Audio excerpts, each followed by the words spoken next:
नमस्कार स्टूडेंट्स, आज हम लोग बेसिक्स ऑफ ज्योमेट्री पर डिस्कस करेंगे। ज्योमेट्री एक ऐसा मैथमेटिक्स का पोर्शन है, एरिया है, जहां पर कि स्टूडेंट परेशानी में परेशान हो जाते हैं। आप ज्योमेट्री को सही तरीका से तभी सॉल्व कर सकते हैं जबकि इसके ए को भी जानते हैं, बी को भी जानते हैं और जेड को भी जानते हैं। अगर आप पी क्यू आर को नहीं जानते हैं तो ज्योमेट्री मुश्किल ही नहीं असंभव बन जाएगा। ये बुक क्लास 7 का है, आप देख सकते हैं क्लास 7 का ये बुक है, मैथ साइट। और आज जिस पर हम लोग डिस्कस करेंगे वो चैप्टर 9 है, लाइंस एंड एंगल्स। एक क्वेश्चन है कि स्टूडेंट का, उस पर बाद में डिस्कस करते हैं। पहले मैं इसके कंसेप्ट पर डिस्कस करता हूं। ये जो डायग्राम दिया हुआ है, यहां पर हम देख रहे हैं कि दो लाइंस किसी पॉइंट पर इंटरसेक्ट कर रहे हैं।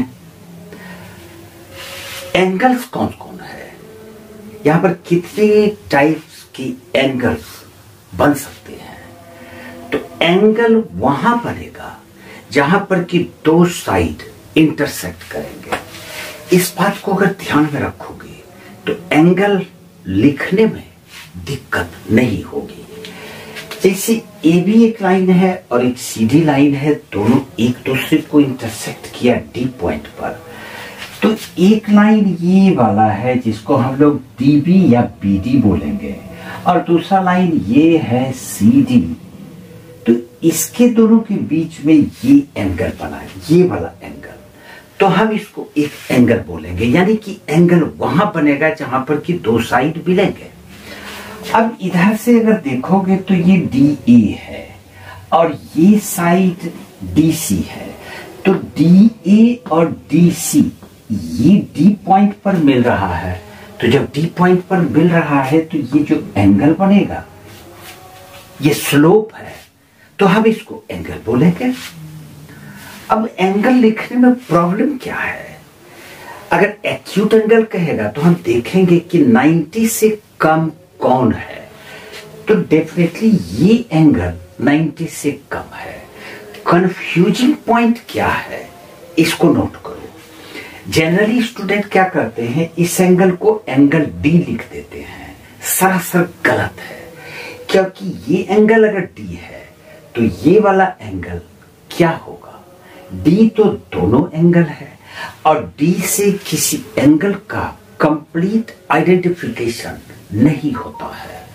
जब भी आप एंगल को लिखेंगे तो 3 लेटर्स का यूज करेंगे और जो एंगल मेंशन करना होगा उसको मिडिल में रखेंगे, बीच में रखेंगे। तो यहां पर ये एंगल को हम लिखेंगे एंगल बी डी सी, यानी एंगल बी डी सी ये वाला एंगल कहलाएगा, जो कि 90 डिग्री से कम है। तो हम इसको एक्यूट एंगल का नाम देंगे। अब सवाल है ऑब्ट्यूज एंगल क्या होगा? तो ये जो एंगल है, ये एंगल ये 90 से ज्यादा होगा, क्योंकि ये एक स्ट्रेट लाइन है, इस पर 180 डिग्री बनेगा। तो अगर एक एंगल 90 से कम है तो उसका जो एडजेसेंट एंगल होगा, अगर दो ही एंगल है तो वो 90 से ज्यादा ही होगा। तो इस एंगल का नाम हो गया angle A D C, angle A D C, और इसको हम लोग ऑब्ट्यूज एंगल का नाम देंगे। तो इस प्रकार से आप एक्यूट और ऑब्ट्यूज को डिस्टिंग्विश कर सकते हैं और लिखेंगे। आई सजेस्ट यू कि जब भी आप एंगल को लिखेंगे तो 3 लेटर्स का यूज करेंगे और जिस भी एंगल को मेंशन करना चाहोगे उसको मिडिल में रखोगे। अब एक दूसरा क्वेश्चन पर हम लोग डिस्कस करते हैं, जो कि एक पैरेललोग्राम पर है। ये एक पैरेललोग्राम है। इस पैरेललोग्राम में हमको एक्यूट एंगल्स और ऑब्ट्यूज एंगल्स का नाम लिखना है। सबसे पहले तो एक बात मैं जरूर बताना चाहूंगा कि ये जो इंसान आपके सामने खड़ा है ये कौन है, तो आप बोलेंगे कि ये राजेश सर हैं, सही बोलोगे। अब अगर ये इंसान अपना चश्मा खोल ले तो इसको क्या बोलोगे कि क्या ये राजेश सर नहीं कोई दूसरे हैं? नहीं, ये राजेश सर ही है। सपोज करो कि मैं अपना ये शर्ट चेंज कर लेता हूं और दूसरा शर्ट पहन लेता हूं तो भी तो मैं राजेश सर ही कहलाऊंगा। यही कंफ्यूजन इस क्वेश्चन में है। पहले इसको समझो। अगर हम डिस्कस करें इस एंगल के विषय में तो ये निश्चित रूप से एक्यूट एंगल है, नो डाउट। अब इस एंगल को हम कितने नाम से लिख सकते हैं, जरा इसको देखो। सबसे पहले इसको बहुत स्टूडेंट एंगल सी भी लिखता है, जिसको कि अभी हमने डिस्कस किया। ऐसा गलती नहीं करना, लेकिन लिखते हैं तो चलो लिखते हैं। तो एक तो एंगल सी से डिनोट किया जाता है, दूसरा है इस एंगल को हम लिखेंगे एंगल बी सी ओ। एंगल बी सी ओ, ये बी सी ओ एंगल कौन सा एंगल है, तो देखो बी और ये सी और ये ओ, यहां तक ये वाला जो ट्रायंगल बन रहा है तो इसका ये एंगल बीसीओ कहलाएगा। यानी अगर ये एंगल 40 डिग्री है तो हम बीसीओ को 40 डिग्री लिखेंगे।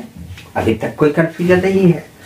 अब हम क्या करते हैं कि जैसे कि मेरे बाल छोटे छोटे हैं, अब 1-2 महीना तक इसको कटाया नहीं तो ये बाल थोड़ा लंबे हो जाएंगे, बड़े हो जाएंगे, तो ये यहां तक आ जाएगा। तो क्या तुम मुझे राजेश सर नहीं कहोगे ही? उसी तरह से अगर हम लिखें बी सी और ये प्रोड्यूस कर दिए ए तक, यानी कि एंगल बी सी ए, तो ये बी सी ए क्या होगा? बी सी ए, ये ट्रायंगल में आ जाएगा बी सी ए। तो इस ट्रायंगल में जो बी सी ए ये एंगल आएगा तो ये एंगल तो 40 डिग्री ही है। तो क्या बी सी ओ और बी सी ए अलग अलग हैं या एक ही है? अब तो समझ में आया होगा कि बी सी ओ और बी सी ए को हम अलग अलग नाम से तो बोल सकते हैं, लेकिन है दोनों एक ही। अगर आपके बुक में ये दोनों आंसर इस एंगल को मेंशन किया तो इसमें मैं कुछ बोल नहीं सकता हूं, लेकिन ये दोनों एंगल लिखना उचित नहीं है। आप बीसीए लिखिए या बीसीओ लिखिए, एक ही मतलब होता है। अब सवाल उठता है कि इसमें कितने एक्यूट एंगल्स होंगे और कितने ऑब्ट्यूज होंगे।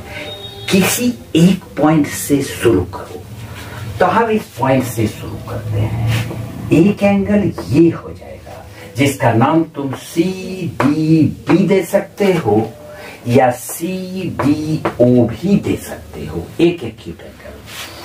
अब ये दूसरा एक्यूट एंगल ये हो जाएगा, तीसरा एक्यूट एंगल ये वाला हो जाएगा। इस एंगल का नाम तुम डी ए ओ भी लिख सकते हो या डी ए सी भी लिख सकते हो, दोनों में से कोई एक ही लिखना। और फिर ये एंगल नंबर 4 आ जाएगा। इस एंगल को हम लिखेंगे बी ए सी या बी ए ओ, एक ही बात है। और फिर ये एंगल नंबर 5 ये आ जाएगा, ये वाला angle, angle A B O या एंगल ए बी डी। फिर एंगल 6 में ये एंगल आ जाएगा। इसी तरह से आप इसके नाम को लिख सकते हैं। और फिर 7 में ये आ जाएगा जिसको हमने 40 डिग्री एज्यूम किया था। और ये 8 आ जाएगा, यानी कि इस एंगल को बोलेंगे ओ सी डी या डी सी ओ या डी सी ए या ए सी डी। 4 नाम से इसको पुकार सकते हो, लेकिन एक ही एंगल है ये। उसके बाद ये अगर ऑब्ट्यूज हो, हम इसको ऑब्ट्यूज को सर्कल से मार्क कर देते हैं, यानी कि ये हो जाएगा 8 और ये 9, तो ये एंगल एक्यूट हो जाएगा, यानी कि 10, क्योंकि स्ट्रेट लाइन है। अगर 9 को ऑब्ट्यूज मानोगे तो 10 को एक्यूट लेना पड़ेगा, और जब 10 को एक्यूट लोगे तो ये वर्टिकली अपोजिट भी एक्यूट ही होगा, जो कि 11 नंबर होगा।